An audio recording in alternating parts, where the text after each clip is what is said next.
Everybody, I am Sharon Moshavi. I'm Senior Vice President here at ICFJ, the International Center for Journalists. Thanks very much for joining us today for what we think is a pretty important discussion, reinventing the journalism business model, and what will that take?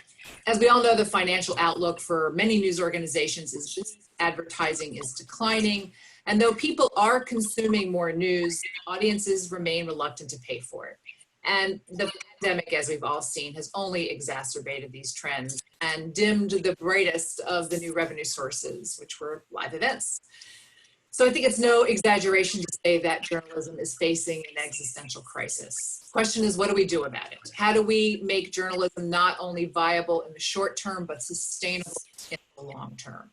And if we're reinventing the journalism business model from scratch, what does that look like? And does that require that we reinvent journalism? So anyway, some great questions and some great people joining us here today. I'm thrilled to say we've got some of the best minds from digital and the media landscape with us today. Leading our conversation will be Vint Cerf. He is Google's chief internet evangelist and considered one of the fathers of the internet. Titles don't get any better than that. We are also joined, I'm very happy to say, with three other great, fantastic people. Nishant Lalwani, managing director of Luminate, the global philanthropy that is part of the Omidyar Group. We have Patricia Torres-Berg, who is Managing Director of Media Advisory Services for MDIF, the Media Development Investment Fund. And we have Richard Gingras, who is VP of Google News and, happy to say, an ICFJ board member. Just a bit of housekeeping before we get started. If you have questions, please put those in the Zoom chat or in the comments on Facebook Live, and we'll get to as many of those as we can later in the hour. With that, I will turn this over to Vint, and Vint, get us started. Thank you very much, Sharon. Hello, everyone. Welcome to the show. This is a topic of great interest, I think, to many people, including everybody who signed in today to watch this program, and I hope who will also engage in asking questions. Let me just start out with a sort of a brief précis about the situation we're in right now. Once upon a time, it was the case that paper, especially pulp-based paper, was one of the cheapest ways of getting a lot of information out to a lot of people on a regular basis. And so newspapers were an avenue for that. It was regular, it came published at least once a day, perhaps often, even more often than that. And the thing that made it so interesting as a business model is that, of course, everyone was interested in what's new. And since they were reading what's new, then the advertisers said, oh, well, if they're reading the news, maybe they'll read my ads. And so you put these two pieces together and you end up with a hell of a good business model for quite a long period of time. But over the last 40 years or so, we've seen the news business change, partly because there are other alternative media through which that information can pass. Radio came along, television came along, the internet came along, and the World Wide Web came along. And so that's changed the nature of news over the course of the last 3 or 4 decades. Some people have been tempted to say, well, the internet killed news. I'd like to make the argument that readership had been declining because of the alternative sources for quite some time. And so I hope that I'm not personally responsible for the destruction of the news business. The reason we're having this discussion, though, is that online news or digital news has been only successful in a few cases, and in other cases, companies have not been able to survive. The New York Times is a very good example of a remarkably successful reinvention of news. And so I'd like to talk about that first, but before we get to that specific topic, I want to ask Nishant and Sharon and Richard to just give us, and Patricia, to just give us a little brief précis of where you're coming from. And let me start with Patricia. What's your framing of the problem that we're talking about? Well, I think that there isn't a business anywhere in the world that hasn't been affected by the current pandemic, as well as what is happening and what has been happening in the digital media aspect and the print aspect, and how the model has been in need of a change.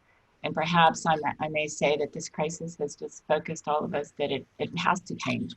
What the business model had been, we'd all been assuming that would work, is no longer viable, and things have to move forward and innovate in order to better serve audiences. And I think the more and more choices people have, the better it is for competition, but also the more challenging it is to have a viable business.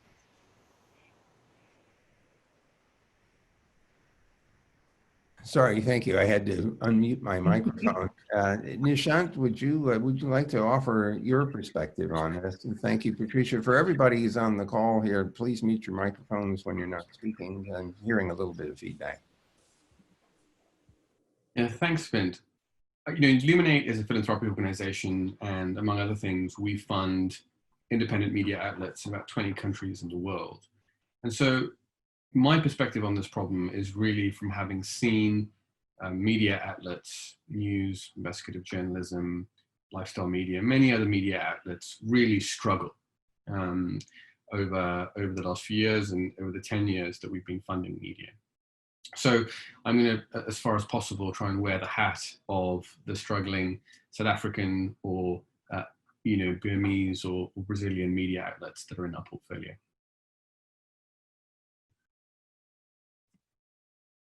So Sharon, how would you characterize this? And then we'll come to Richard. I think that, as Patricia well said, obviously the pandemic has exacerbated things and made things much worse than they were. I wonder if this in some ways will force a reckoning, force people to do things in a more timely fashion than might otherwise have happened. So I'm not an optimistic person by nature, but I still am trying to find a silver lining somewhere. The other thing I think about a lot and wonder is the relationship between the business model and trust and impact. Trust in institutions as a whole, and media in particular, has been declining everywhere. That's pretty universal.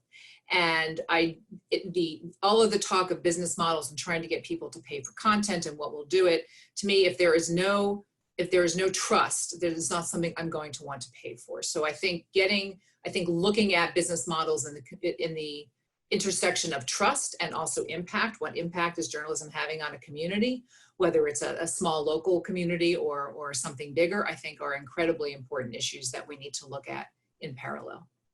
So that's a fantastically important point about trust and factual information and usefulness of the news. Richard, you've been studying this problem for quite a long time for Google. Talk to us about it.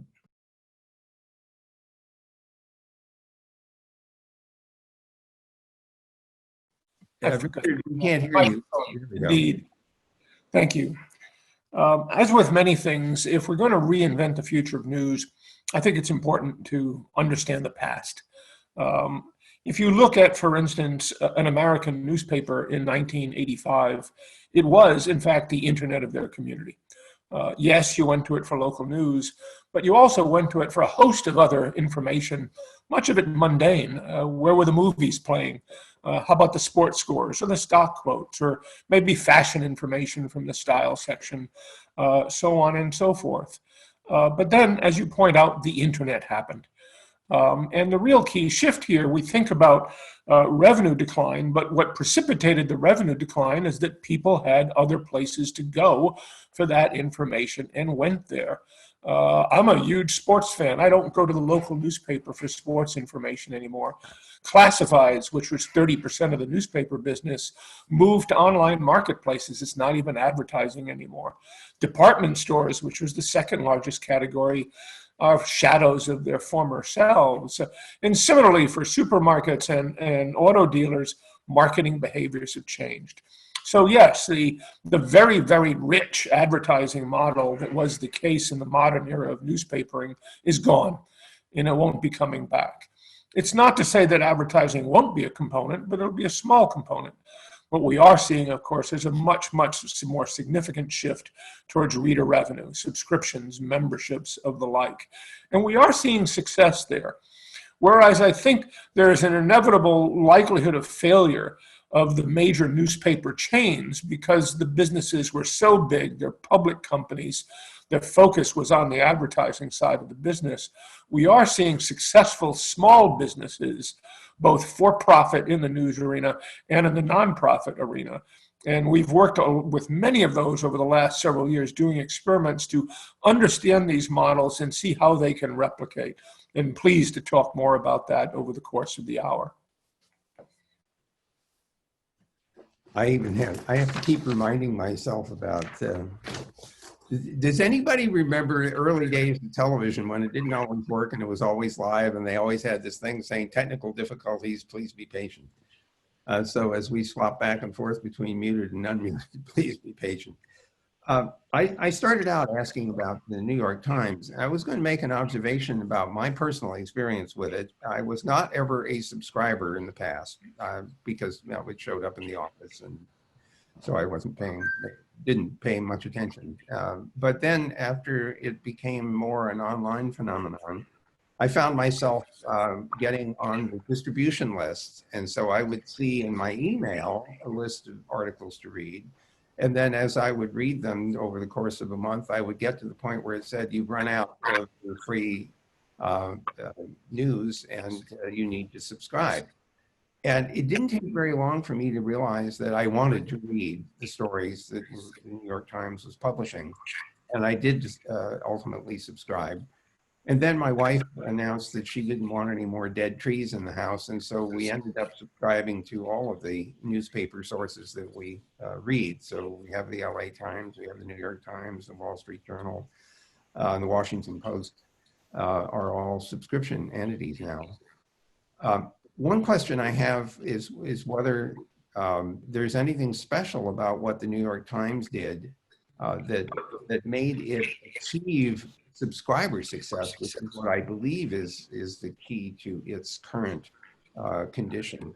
So does anybody want to respond to that in particular? Yeah, I'd certainly jump in on that. I mean, it's obviously remarkable to see the success that the New York Times has. And there are certainly lessons to be learned from that.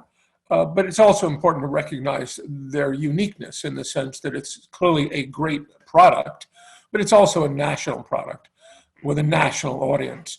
And so clearly much, much more potential, market potential than most local news organizations. I think reader revenue, as I've noted, I think is a very, very likely strong component, and we're seeing that develop with local news operations. But in their case, I think it requires a rather keen focus on understanding the local audience, the local marketplace, engaging with the local marketplace. You know, what does today's audience look for in a local news product? Since again, they're not going there for movie reviews. What's important to them? How do you take and respond to that and engage with them such that they're more than willing to subscribe or become a member of your organization? And again, we're seeing progress there as many of these organizations are beginning to learn these techniques to move forward. So I think it's great to have a showcase like the New York Times, but the bottom line is you really have to understand and engage with your community in dramatically different ways than newspapers ever had to. Yeah. Can I add something? Yeah, absolutely. Go ahead, Patricia. And I totally agree. And I think I would say that the New York Times is a Tiffany brand, you know, world renowned, everybody recognizes. I think there's such incredible cachet, not taking anything away from them, because I think they've done an incredible job to listen to their audiences. And, you know, I'm also a subscriber. But to Richard's point, having local media outlets really engage with their readers and become a go-to resource. You know, there's many. One that comes to mind constantly is the Texas Tribune, to what they're doing in terms of really engaging and providing news that is relevant to those readers, and really being supported by reader revenue. I think there's examples that we see in the United States, but certainly globally. You know, El Diario.es in Spain, the Daily Maverick in South Africa. There's a lot of great examples there that I think can follow, maybe not replicate what the New York Times is doing, but there's certainly something there.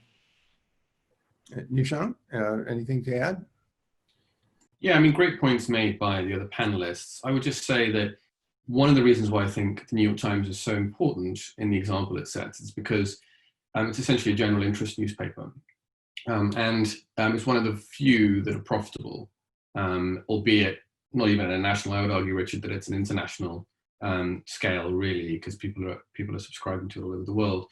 And you see other newspapers that are successful, like the Financial Times in London, or even startups that are profitable, like the Ken in India, which is only a few years old, but has used membership to become profitable.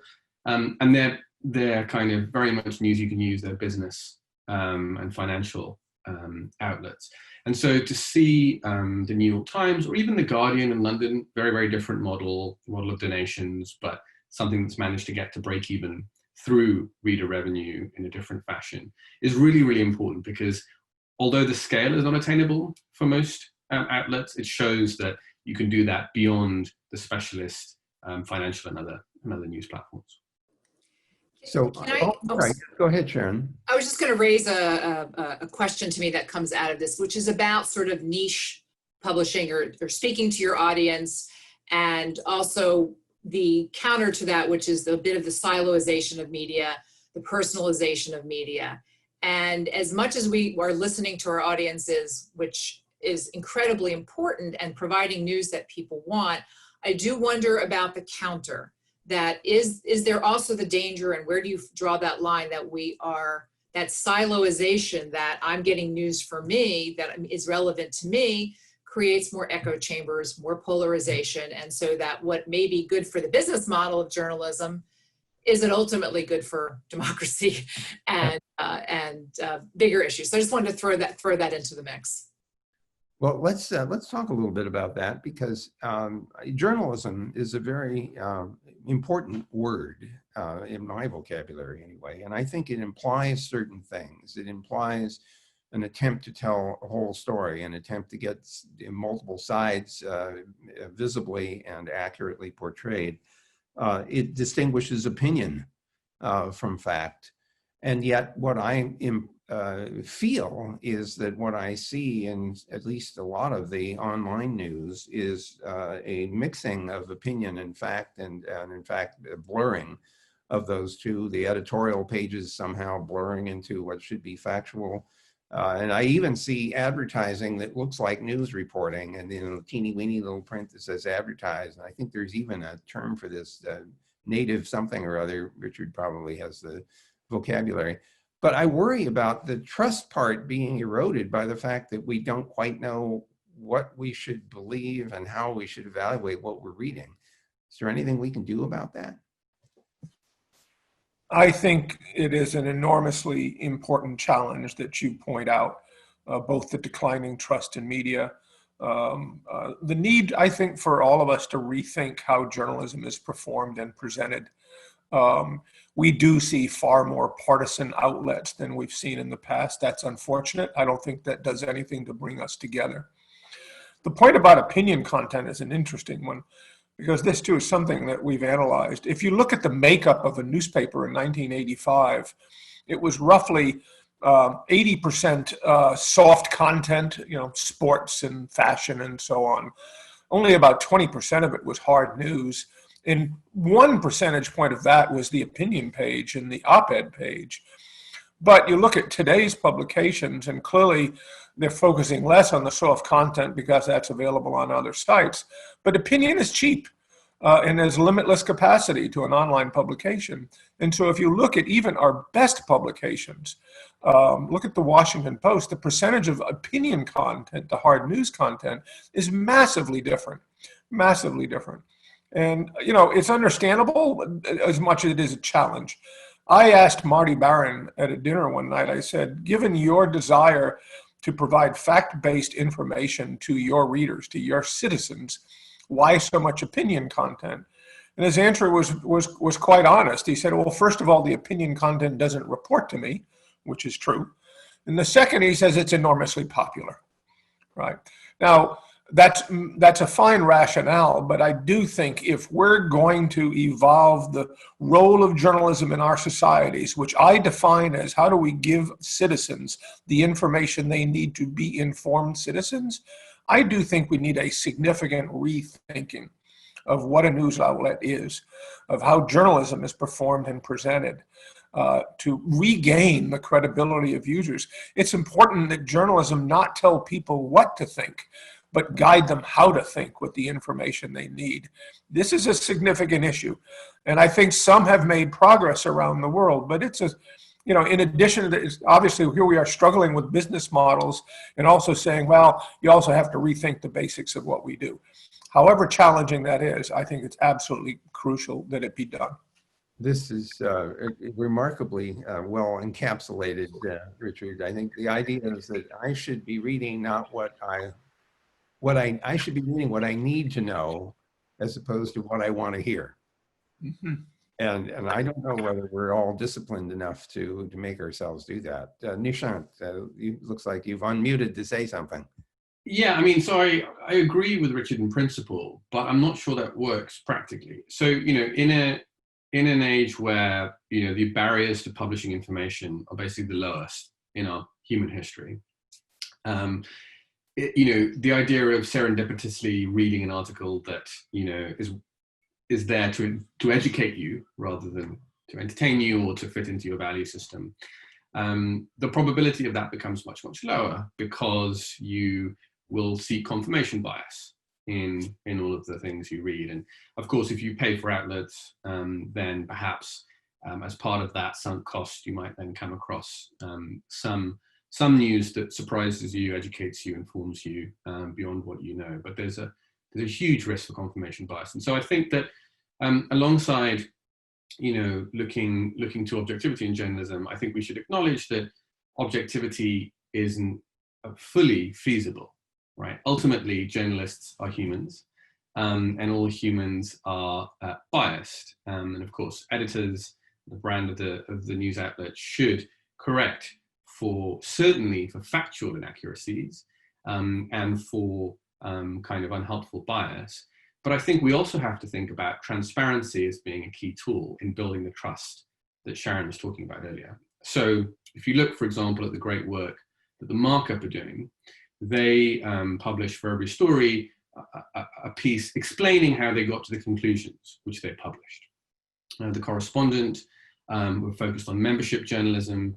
Journalists spend between 30 and 50% of their time engaging readers, answering their questions, getting tips, explaining how they got to the conclusions that they got to, doing sessions with those readers afterwards. And that ultimately increases credibility, and also it explains if a journalist is coming at something from a certain angle. Well, you should know that they are.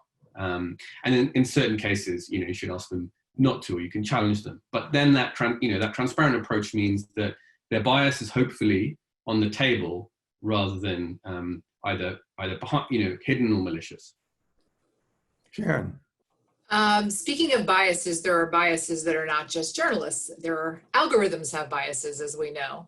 And I would be remiss if we didn't obviously talk about the platform's impact on journalism, obviously both from an advertising perspective, which obviously advertising that used to go to a lot of news organizations now go to Google and Facebook and their brethren. And so what is at this point, the responsibility, or do you think, and I guess I'll put this to you, Richard, especially, what is the responsibility of the platforms to journalism at this point? Well, I think our responsibility is to do what we feel we can best do for the benefit of open societies. And I'll point out that our business is healthiest in open societies versus not. So we have a financial motivation here as well. I do want to, correct one observation. I don't think it is accurate to say that advertising revenue in newspapers went to the platforms. Because if, again, you look specifically at the makeup of their advertising, it did not. 80% of it was, again, those four categories of department stores, food outlets, auto dealers, and classifieds. That didn't come to Google. Google is obviously a massively successful advertising enterprise, but it also expanded the marketplace for advertising. You have small businesses now, a furniture maker in one city who can advertise to people around the world because of the ability to present advertising through these networks. So it's not as simplistic as that. But again, that isn't to say we shouldn't have a responsibility, and I believe we do. And we try to exercise that in many ways. One is working with the ecosystem, as we have been, to find new models, funding local experiments, finding successful entrepreneurs like Berkeleyside in Berkeley, California, and helping them launch a product in Oakland, many others. But to your core point, I think we do have in our own consumer experiences a strong responsibility to make sure that people have access to a diverse array of sources. What I said about my ideal definition of journalism, to me, extends to what we do at Google. I think our role with Google search when it comes to news is to give you access to the tools and information that you could use to be an informed citizen. And how do we do that? By providing a very diverse array of sources. How do we do that? By being very careful about our ranking such that we're avoiding misinformation at all costs. How do we make sure that to the extent we're surfacing opinion content that is likely labeled as opinion content? There are many, many dimensions of this.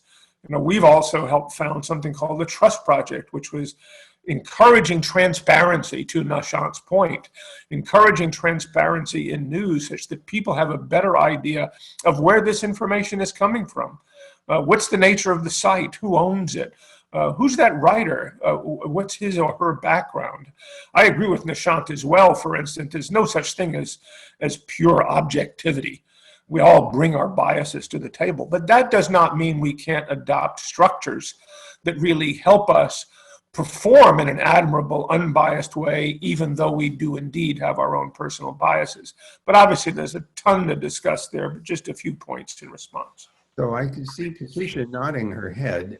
So I wonder if you wanted to add to the discussion. And Nishant, you might want to respond if you would like to Richard's observations. But Patricia, please go ahead. No, I'm agreeing 100% with what Richard had said. I think that, what Sharon had brought up too is also, I think, some of the media's responsibility in information education, because people nowadays are consuming things and cannot define truth from fiction or opinion, as you pointed out. And I don't know about you guys, but I have family members that are older that come from a days when Walter Cronkite said everything and it was true, and therefore they cannot understand why something they see today is completely false. And you can spend all your day screaming at them and trying to fix it, but it's not going to change. So, imagine how much is out there. So I think that journalism today has this incredible responsibility of, to Nishant's point, being transparent, to Richard's point, being able to make sure that our audience is well served, but also educate consumers on what is right and how you got to that transparency. And maybe, I love some of the explainers of what's happening in explainer journalism today, because I think it helps a lot to go a long way towards that. So this actually makes me think of another practice which we recommend, but which is often not undertaken, and that's critical thinking. It's hard work. I mean, you have to ask questions, is there corroborating evidence for this statement? Where is the origin of this information? Is someone trying to persuade me of something that, isn't true?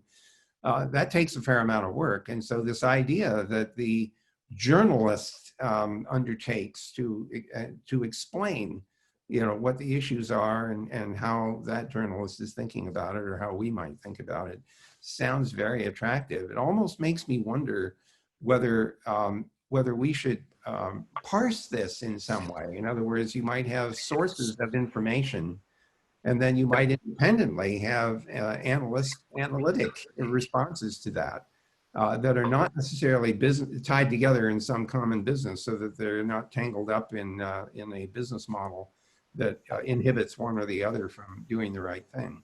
I think that's absolutely key. I'm sorry, go ahead, Richard. There's a gentleman in Denmark by the name of Ulrich Hagerup, and he's leading a movement which has people around the world involved towards a new approach to journalism called constructive journalism. And the whole point is to really rethink the form, right? How can we, in covering a news story, all right, fine, there's been a bus crash at First and Main. You want to report on that bus crash, but how do you, over the course of the story, in carefully structured ways, say, it happened, then let's look at why it happened, and then let's look at what might the possible solutions be, but all taking much more structured approaches to how that is conveyed. Here too, I think we need to reconsider our forms.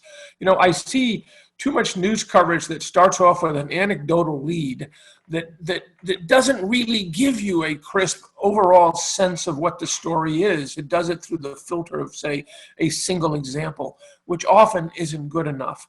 So here too, again, rethink the story structure, rethink how we make much better use of data journalism to give people a sense of the numbers, right? And I know people are driven by emotion, but can we help them get beyond the emotion to understanding what the reality of our world is?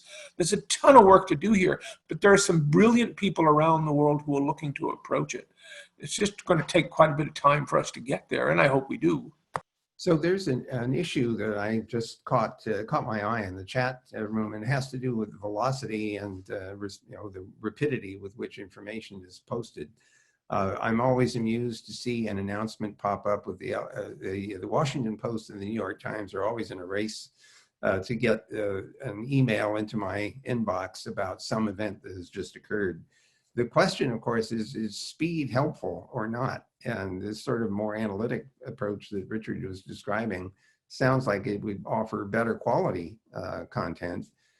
Not everything needs to be reported instantaneously, and maybe there's some way in which we can moderate this.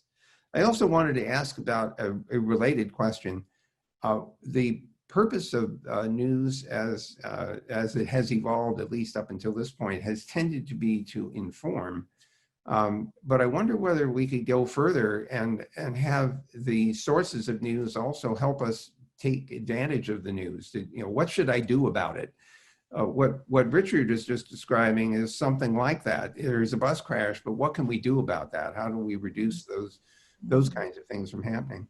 Do you suppose there's an opportunity here to somehow stretch and expand the news business, become a business of not just informing, but helping people take action?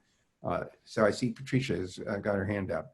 Well, at MDIF, we support a lot of independent media globally, and there's two specific examples that are happening right now that are really community driven in terms of this is the issue that's happening in the community and this is how you can get involved, or do you have better solutions to let us know that we can share with others? So there's quite a few examples of that. And may I go back to just a point that Richard had made earlier? I think that this is going to be so obvious, but in order to be able to properly explain the ramifications of most news stories and to give the full picture, the obvious thing that we all know that is so needed is diversity in the newsrooms. Whether you have, a male-run newsroom and you need more females in the newsroom, there has to be diversity so that different people can give it points of view, so that those points of view can then be transferred and answered to the audience. And I think it goes back to what you just said, Vint. If I'm a person that represents a particular community and that story means something to me, I may have a solution or I may have a problem that the editor-in-chief has not considered. It's funny, isn't it? We have some 4 billion people online right now. You would think that they could be sources of diverse sources of information. Of course, we don't necessarily know how to trust, what level of trust we should apply to any one of them. Sometimes if you get the same information from multiple sources, it becomes more credible. Unfortunately, we have things called botnets where one opinion can be multiplied by a factor of 1,000,000 and be misunderstood as being factual. So Sharon, you've unmuted, which suggests that you have something to add to this discussion. I wanted to bring in something we haven't talked about yet, which is the role of government, the role of philanthropy. We're sort of putting everything on for readers to pay or advertising, and there's a lot of talk that journalism is a public good, it's a utility. Where does it fit in the spectrum? Is it worthy of a bailout the way the auto industry in the US was at some point? Nishant has been spearheading, and Luminate has been spearheading the International Fund for Public Interest Media, which is looking to, and Nishant, I'll let you explain it obviously better than I can, but bring in, government, corporations, philanthropy to help kind of put a fund and support, especially media in the global South, especially while new business models are being developed. So I'd love to get Nishant your take on that, but are there any pitfalls to trying to rely on government, corporations, philanthropy to sort of bail out journalism? Are there any? There's a lot of upside, I would gather as well, but what are the downsides or the potential pitfalls? So let's have Nishant and then Richard, if that's okay. Richard, is that good? All right, Nishant, go ahead. Yeah, thank you, Sharon. I think there are huge pitfalls of relying on philanthropy and government, or indeed any vested interest when it comes to journalism. In order to have true editorial independence in the newsroom, you need financial independence. And you need grant makers or investors who are not going to interfere with the newsroom. And, you know, there are organizations, Luminate tries its best to do that. You can ask our grantees if we do or not, but I hope they'll say we stay out. The Open Society Foundation, you know, Right, and Paul Foundation, many others. But there really is very little money going into journalism right now, and it's going in because it has to, because the costs of letting public interest media fail are enormous, right? If public interest media fades away, you have election interference, you have greater corruption, and as you're seeing with COVID, you have life or death stakes now when it comes to quality information. And so what we're doing at Luminate, in association with a number of others, is setting up the International Fund for Public Interest Media. And the idea there is to draw on government aid agencies, philanthropic capital, and also we hope the tech platforms and CSR initiatives to actually put in place funds that can support public interest media in different parts of the world, primarily in low and middle income countries where advertising revenue is even lower than it is in Western Europe, the US, and so on. And while what we hope is that, you know, new business model solutions can be found. We all want journalism to be sustainable, but right now it isn't, and it'll probably, if we're honest, take 10 years or more for us to really get there. New business models to be developed, to be tested, to be replicated, to be adapted to different contexts. Right now, just 0.3% of overseas development assistance goes into funding the media. That's about $500 million a year. We think we need to triple that, to add about $1 billion a year in order to sustain public interest media, and then also to help expand the business models. So we get to a place 10 years or so from now where we can, that fund will become redundant. But unfortunately now it's much needed. So Richard? Yes, first of all, strongly echo the view that particularly in these times, this is not a role for government, at least in the experience I'm seeing. I spent a lot of my time working on public policy issues around the world, and I find it terrifying, whether it's authoritarian governments who are masquerading beyond the problems of misinformation to control participation in the dialogue, or global media companies who would rather the internet not exist and remake it as a form of cable where he who has the biggest relationships wins. I think there's just tremendous danger of government involvement. It is, you know, as much as we see shining examples like the BBC, that's so far the rarity, and this is such a troubling environment. I will note that we are seeing successful models. I don't think this is going to happen quickly, but that's been a big focus of our work. We've identified, for instance, there's a fascinating company in Eastern Canada called Village Media that has successfully over the last 10 years built for-profit in profitable ventures in a couple of dozen markets in Canada. And some of it is back to basics. Community information matters. Obituaries matter. What's going on in the schools matter. And yes, accountability journalism matters. And he's done that. Jeff Elgie has done that so well. He's got profitable companies that are supported by advertising. He's actually, in the period of COVID, his business has grown because he developed such strong relationships with community advertisers. Yes, he lost restaurants, but other institutions stepped up. So, you know, our objective was, could we identify models like that, experiment with them in other communities, which we're doing in Youngstown and Longmont, Colorado, to be able to then give the next slate of entrepreneurs or small legacy players who want to make the transformation to have the playbooks and the underlying technological platforms to make it work. It's of too far a reach to expect these small entities to have the engineering staffs, to have the creative marketing staffs, to actually develop these new models unto themselves. But there are models out there work in both the nonprofit and the for-profit arena. The big challenge for us now is, yes, let's figure out how to replicate them.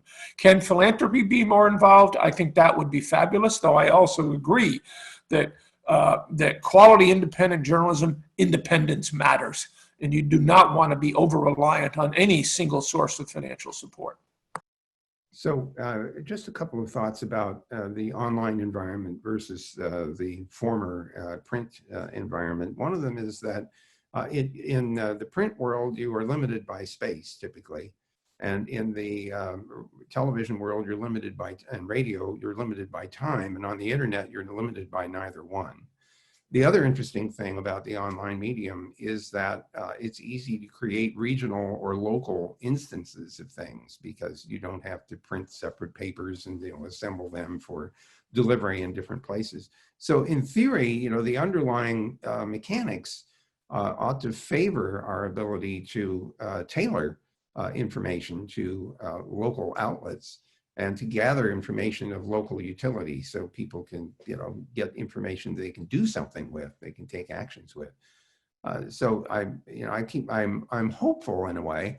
I'm scared about the idea of governments paying for news because of the problems that Richard mentioned. Although I have great respect for NPR and the Corporation for Public Broadcasting, and the National Endowment for the Humanities and Arts, and I believe all those are very important components of the information world, but I don't think that that they will be sufficient. We need a real economic engine that underwrites the cost of doing good quality journalism and good quality reporting. Well, let's see where we can take this next. Nishant? Patricia wants to jump in if it's okay. Nishant, we'll take you next. Go ahead. I'm just segueing away a little bit from the funding, but something Richard said to me struck me. When you see examples of innovative work, I think this crisis has showcased incredible amount of innovation. There's a media outlet we support, and I think we've seen examples of this around the world where they did digital funerals, and digital announcements that the families could pay their respects.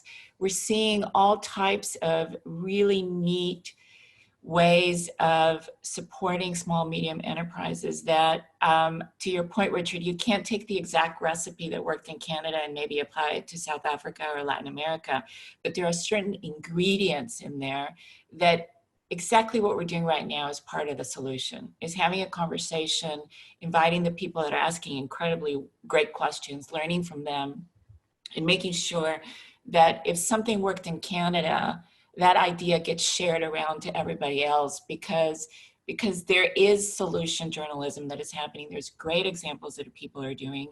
And I think in the end, it's going to be a whole new model that may work greatly for Nishant's idea to be able to get funded. Sorry, Nishant. Yes, thank you, Patricia. I agree that there's some green shoots, and we are, funding some of them. I know the others on this call are involved in funding others. I wish there were more outside North America and outside Europe. The economics of advertising are very, very different in South Africa, in Myanmar, and journalism is equally, if not more important there. If you look at Amo Bogane in South Africa, they did amazing stories and Gupta leaks work that brought down the government, exposed the corruption of the Guptas, and yet there aren't as many independent news outlets in South Africa as there are in the US, where we could afford to lose one or two, but hopefully not more than that. On your point around government funding, I couldn't agree more that government shouldn't be involved in picking and choosing which media outlets to fund. State broadcasters are different, of course. With the International Fund, I should point out that any consideration of such a vehicle, sort of a global fund akin to the TB Malaria and AIDS Fund or Gavi, any such vehicle should have a governance structure that ensures complete independence from donors. And so what we're imagining in that regard is that donors, whether they're tech platforms or whether they're governments or even philanthropies, are able to put money into a vehicle that is credible, that's independent, that becomes very, very good at investing in grant making, but they will not have a say in which entities are picked. And it's important that recipient governments, recipient countries, the governments of those countries also don't have a say, because often it's those governments which will be being held to account by the entities. And so nothing like this really exists right now. You have to rely on the independence of a Luminate or a Google or an MDIF to not interfere. And we need we need an independent structure that is politically bulletproof so that we won't have interference in these media outlets. So on that presumption, I have to ask, what on earth, if anything, should we do about the other media, which don't pretend to be news, but which people consume as if it were? So you get to the social media and you get all kinds of biases and distortions and misinformation and disinformation. The mechanics of the online world in some ways are armed against truth and accuracy. What, if anything, can we do about that? Because if people choose to go to those sources as a way of informing themselves, no matter how good our journalism is, if people won't turn there for information, then we will not have succeeded in our efforts. So I'm not sure what to do. Richard is unmuted and ready to respond. You raised the most difficult question of all. Now, at Google, clearly we think it's important, for instance, when you come to Google search, that we do our best to make sure that we're surfacing authoritative content. And we seek to do that. But I think it's also important to recognize that the internet is, in a sense, is the most crisp example of free expression writ large that we've seen in the history of the world. And even on Google, if you come up with a narrow enough query, if you want to find sites focusing on white supremacism, you will find them. But that indeed raises what is the most significant unanswered question, which is, how do we manage free expression in our evolving world? It's always been a double-edged sword. We see the huge benefits of free expression. We've also seen the dark side of free expression over the last couple of decades in terms of the growth of silos of very dark and dangerous thought. People can find sites to fulfill their perceptions of how they want the world to work, of how they see the world. Extraordinarily dangerous. How we manage that as a society is extraordinarily difficult. How do you manage free expression? I don't think we want to constrain free expression, but I think ultimately it falls on us as leaders across the board to step up. But at the moment, we don't have that because we have leaders both in industry and in government who are doing everything but. But I don't think we can deny the fact that the question of managing free expression is the paramount challenge that we're all facing. Well, this raises a very fundamental problem, and that's social norms. What norms should we adopt? What kind of a society do we want to live in? And are we willing to accept any constraints in order to shape the society in a way that we would like? You remember the social contract and the idea that we accepted reduction in our freedom of action in exchange for certain benefits, like a safe society, a society in which we felt that we could trust our institutions and so on. So I think the norms are a very important question for us to try to answer. And of course, norms don't always work. And so you end up enforcing behaviors by putting laws in place and saying, if we catch you doing these things, they're unacceptable and there will be consequences. So we actually have three different mechanisms at our command in order to deal with the problem you're describing. One of them is to inhibit the bad behaviors technically by finding, machine learning, filtering, and other kinds of things, which will not work 100%. Then we can say to people, by the way, there are certain things that we as a society object to, and if we catch you doing them, there will be consequences. That's post hoc enforcement, and that too will not always work. And then finally, we can say, don't do that, it's wrong. And even though that sounds wimpy, it's sort of like gravity. It's the weakest force in the universe. But when you have enough mass, it keeps the planets in orbit around the sun. And so if you have enough social mass of adoption of norms, there will be some pressure for people to adopt those norms and abide by them. Again, no one or even all three of those methods will solve all problems, but it feels like there is no one solution in any event. Sharon, you've unmuted, and Richard is about to levitate out of his chair. So Well, I actually just, when I let Richard speak, I just want to be mindful. We do want to take some questions from folks. So I just want to be mindful that we get a few minutes in for that. let's do that, but Richard wants to unlevitate. We can't ignore the fact that there's a lot of destructive journalism out there as well, and coming from media companies, right? Not the dark edges of the web. And this is obviously not new to the internet, but it has certainly expanded with the internet. Tabloid journalism, simply, I even look in the United States here and get troubled by our cable news networks. Whatever dimension of the political spectrum you might be on, they're playing to their choirs, reinforcing memes. We're getting nowhere in terms of constructing bridges that allow our societies to come together. So this is not as simple as business models. It's not as simple as government intervention. It does require a reconsideration of the kinds of role models in media that we would like to present to the industry as well as to users. Thank you, Richard. Sharon, what, oh, I'm sorry, Nishant would like to add something, and then we'll go to audience questions. Nishant. Yeah, well, I'm quickly going to throw a bombshell in here. I don't think that we can really consider freedom of expression independently without also looking at the way it interacts with the attention economy. You know, I mean, there's always, as Richard just said, there's always been good journalism and bad journalism.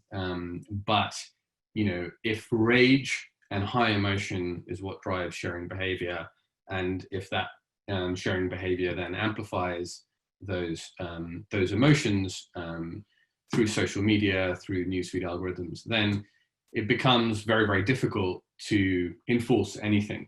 So I think, you know, we really have to think about how to make some of that data more transparent so people understand what's being shared, what's being read, and also we need to, I think, seriously reconsider not just the value proposition of journalism, which I grant you we do, but also the mechanisms by which the attention economy contributes towards the amplification of misinformation and of inflammatory journalism as well.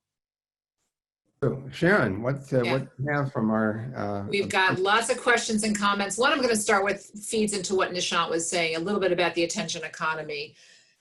And because right now there is a lot of attention on COVID-19 and it's driving a lot of increased coverage. So we have a question here who asked from a panelist or a audience member who asks, how might the bump in audiences for established media from audiences seeking accurate information about COVID-19 be transferred to information about societal functioning post-COVID? So to Nishant's point about the attention economy is now an opportunity for both media houses and for social media to use this interest in news in a way that drives something better coming out of this. I'll go back to my optimistic silver lining. So this is actually an amazing conundrum because, in fact, accurate information about COVID-19 is hard to come by because we still don't know enough about it in order to be correct. And this is the hell of science. Science is simply the best approximation we have to reality right now, and we have to be ready to accept the possibility that the approximation is wrong in the light of new information. For a lot of people, this is horrible. I mean, they want absolute truth. They want to, tell me what to do. I don't want to have to think. And unfortunately, we can't supply that for COVID-19. All we can do is successively refine what we know. And I'm sure that must be the source of a great deal of frustration. But you know what? It might be a teaching moment because science has been rejected in many quarters because it's not absolute. And I keep hoping that maybe we can help people understand the nature of scientific thinking, which says you build hypotheses, you do experiments to validate them. If the experiments don't validate the hypothesis, you have to be willing to give up your favorite theory in favor of something that more accurately reflects what we can measure. And learning and being comfortable with that as opposed to this is the absolute truth, I think is a really important thing. Maybe COVID-19 is a good opportunity for us to teach people that. Maybe others. Patricia is unmuted. What would you like to say? No, I was going to say that if not now, when? I mean, lives are at stake. You know, if this isn't a moment for all of us to say, wait a minute, maybe this is how we need to do it, what other crisis are we going to wait for? This is critical right now. And your point is perfect. There is no one perfect answer. But I do think that there is a real deep need for most journalism outlets, especially the smaller ones that we work with, small and medium to size, to really focus on listening to their audiences, to understand what those audiences are looking for, because oftentimes we have no idea how tough they have it or how misinformed they are or what their tragedies are. So even if you don't provide them 100% of something that's going to repair what they're living, if you provide them a little bit of information that can help them, it's hopeful and you become a resource. Good point. What else have you got, Sharon? Just to follow up to that, I think out of Patricia's point, someone asks about any advice on customer discovery, on reader discovery. How do you do exactly what you did? Are there good models out there, Patricia, for news outlets that are listening to their readers well, that are also helping to convert them into paid subscribers? Any advice on that? So I highly recommend everybody read, Emily Goligoski just posted something on The Atlantic yesterday, specifically to that point, and I highly recommend that you read it. I'll try and find it and post it on the chat, because not all media entities are set up to really listen to their audience and then be able to react to it. But if you are, it's important to understand how to take that information and how to use it editorially. And not every organization is disciplined in that way. But again, I'll go back to what Vint and you were saying is, if not now, when will you be disciplined to be able to shift how you work and deliver this continuous need for information? One of the people that we invited to a crisis call recently said, you know, this is a marathon, it's not a sprint. Get used to the continued covered and to your point, Mint, you have to shift. You have to change the way you do it. Richard. Yes, I think there are a couple of things there in the work that I've seen. One is just simple research, audience research. You know, and there are easy and cheap tools available to do that today. Doesn't have to be super sophisticated or scientific, but are you digging deep into your market to understand what people are looking for? What do they value from you? Going on to, for instance, the wonderful efforts of Jennifer Brendel and Harkin in terms of how you gather and engage your audience in your coverage, both to guide the kind of coverage you're looking to do and indeed have them help you at times. And then third, simple things like town halls. Are you providing ongoing opportunities for the community to come to you? I mean, there are many others, but all along those flavors, I think it's extraordinarily important. And particularly if you're moving towards reader revenue and memberships, right? You need to engage. You need to show that you're engaging. You need to show how you are advocating for an informed community. And I think that's unfortunately one of the issues that the legacy media companies have had, is that has not been native to how they've ever operated their properties.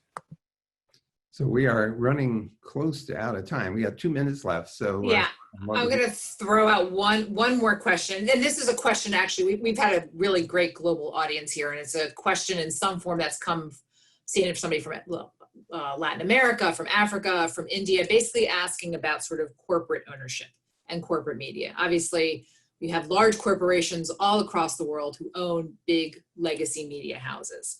They've obviously been decimated by advertising revenue declines. And so one person asked the question, I think, pretty well, which is, does the future belong to smaller, decentralized media? Is the future where you have your New York Times, as you have a few, but is that the future where you need 5% or 10% of your readers to come in and support you? So I will throw that one out there for everyone to close with. Patricia unmuted first, so go ahead, Patricia.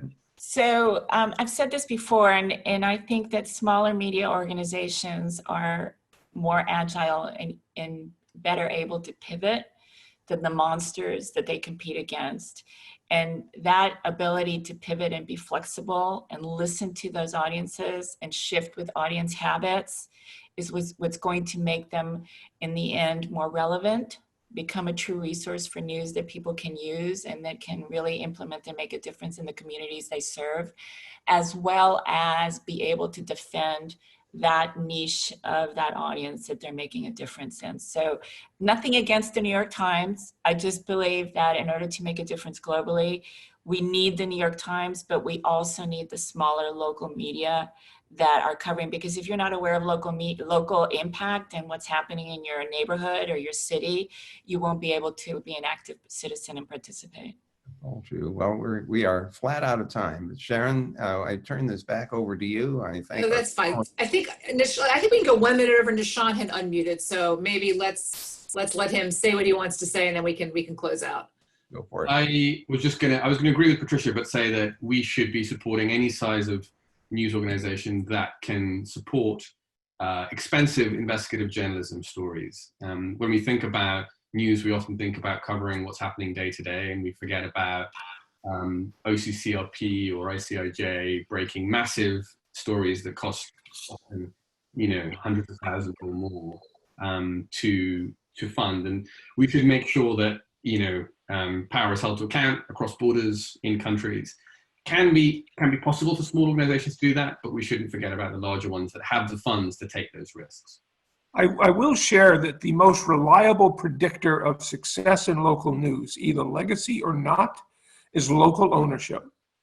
It's people with connections to the community and skin in the game, by far more important than anything else. So I guess the hedge fund that just bought McClatchy doesn't count as that. And well, thank you, anyone. Vint, did you want to say anything in closing, or shall I? No, I'll thank all of our panelists, but thanks for a wonderful topic and a really interesting discussion. I took a bunch of notes.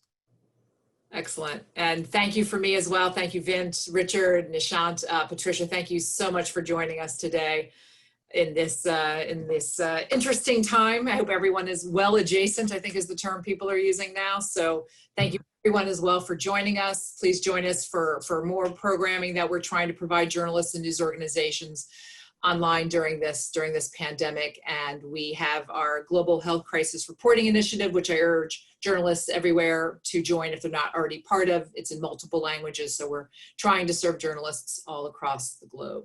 So thank you again to everybody. Thank you for your time, and everyone have a great day and evening. See you on the net.